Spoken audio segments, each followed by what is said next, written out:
In this video, I'll show you how to add a blow away text animation where your text flies off the screen like it's being pushed by a strong wind.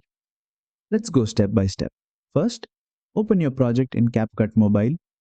From the bottom toolbar, tap on text, then tap add text and type the text you want to animate.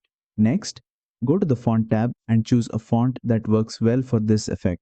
Bold or thick fonts usually look best because the flying motion stays clear and visible. Once your text is ready, tap on the animation tab. Now switch to the out section, which controls how your text exits the screen.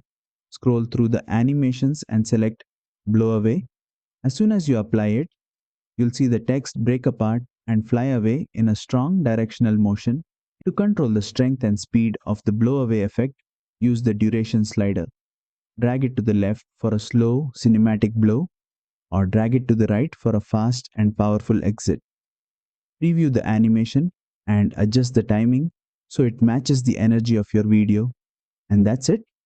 You've successfully added a blow away text animation in CapCut Mobile. If this tutorial helped you, don't forget to like, share and subscribe for more fully detailed CapCut Mobile text animation tutorials.